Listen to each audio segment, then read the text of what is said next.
A witness is a proof producer. Because your word is not interested in what you say. They want to see the realm you came from. Because anybody can talk. Talk is cheap. In Acts chapter 1 from verse 1, when Dr. Luke was writing to Theophilus, he made a statement very remarkable. I write unto you concerning the former treatise, O excellent Theophilus, of all that Jesus both began to do and to teach. It didn't say Jesus began to teach. It said Jesus began to do.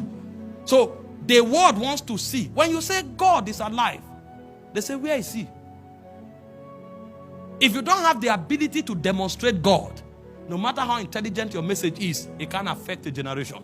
And so when Paul came into Corinth, in 1 Corinthians chapter 2 from verse 1, he said, I, beloved, when I came unto you, even though I'm an orator, Paul went to a city, he spoke. They said, the gods are among us. What kind of utterance is this? He said, even though I'm an orator, I didn't come to you with excellency of speech, declaring unto you the counsel of God. He said, when I came with the demonstration of spirit and power. Because it is that demonstration that will convict them that you are different from a lecturer. It's that demonstration that will convict them that what you are saying is not a product of human intelligence. That what you are saying, there is a backing from the divine realm. Because that backing will now make them know that the world does not constitute all they see. They are invincible fingers that manipulate the civilization of men. And it's on the strength of that reality they see that they can give you attention. If all we have to say are words, then we have a long way to go. When Jesus sent them out, in Mark chapter 16, from verse 17, he said, these signs shall follow them that believe.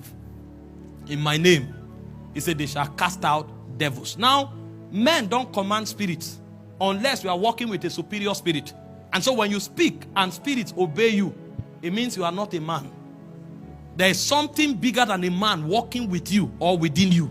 He said you will cast out devils. Number 2, he said they will speak with new tongues. Number 3, he said if they drink any deadly thing, how can you cause something deadly and you say men should drink it?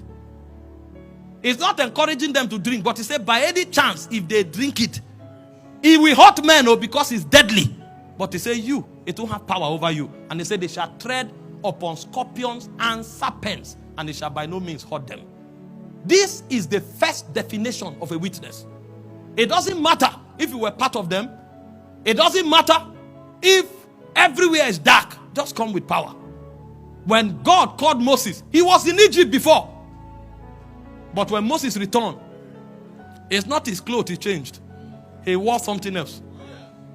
When he returned to Pharaoh, he wasn't speaking the language of the wise men of Egypt. He came with something that Pharaoh did not know.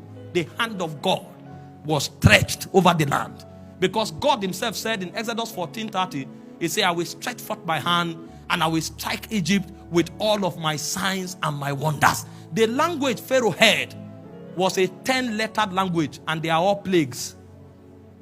He came with plagues, and when Pharaoh saw those plagues, even the magicians of Pharaoh said, this is the finger of God. This man is not talking because he read a book. He's talking from a realm where oracles beyond time dwell. And if we will be wise, we better let them go. And the point came, Pharaoh woke up early in the morning and said, go, pack everything about you. While they were going, Pharaoh changed his mind again. The power had not finished. When he was chasing Moses, the Bible said the ground began to choke their wheels. Their horses couldn't move. Something happened that nature began to align with the forces of Moses. And when Moses came before the Red Sea, there was no technology of boats. In those days, nobody ever crossed a river. If you meet a river, go back, go and look for a mountain. Because there was no intelligence by which mortals could walk across waters. And Moses came and stretched his rod. And the Bible said with the blast of his nostrils, he parted the Red Sea. And he said Moses and his men walked on dry ground. Pharaoh thought it was coincidence. He said by faith. Even Moses, he said walk through the the Red Sea.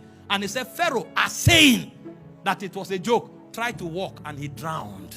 He drowned. That became a memorial. And so everywhere Israel went to, there was a tale that these men, any city they enter, they lick the people up because their God is in their midst. A point came that nations began to tremble when they say Israel is coming.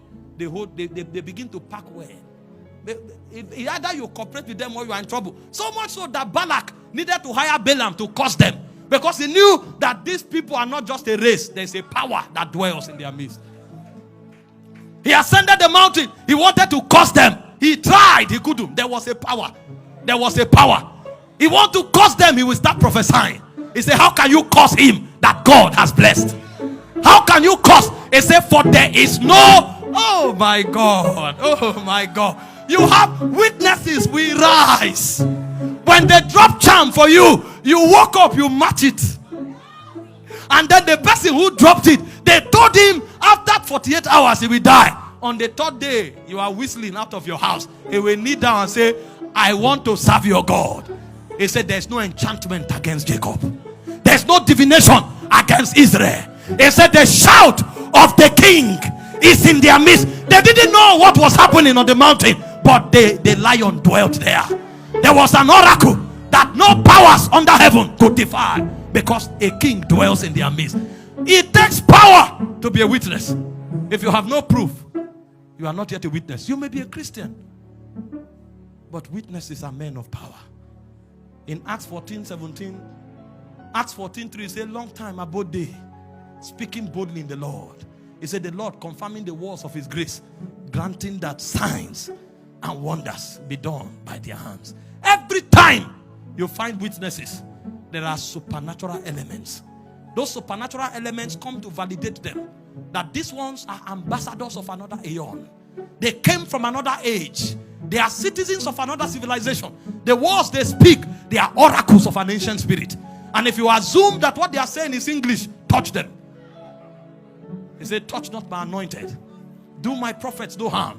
He said, when they walked from city to city, God thundered over them. Touch not, touch not. These are witnesses. Oh, my heart is burdened, because I want to see the powers of the ancients. What happened to us that no man can speak again and the sun will obey? What happened? What happened? How did Moses part the Red Sea? What happened? What happened? That a man can walk into the strongest civilization of his time. You don't dare Pharaoh. Pharaoh was called a god. He's a sun god. You don't appear before Pharaoh. You are in trouble. But a man came with a staff and said, let my people go, that they may serve me. And one man can destroy a whole civilization. There was an economic system. There was a military system. The architectures of human intelligence were there. But it came with a power that had no regard for human protocol. What happened to us? No wonder David cried. He said, I want to see your glory as I saw it in the tabernacle. There's something we must hunger for. It's the power of the ages to come. We are naked without power. We didn't come here to talk. We came here to show a dying world that there's a God called Alpha Omega. He was, he is, and he is to come. We came here to tell the world that we don't depend on the government formed by men. Rather, he said the government shall be upon his shoulder. We came here to announce to a world that there is something that is eternal that we carry on our shoulders. Because when we cry, spirits move. Ha! Hey, ha. Ha, ha, ha.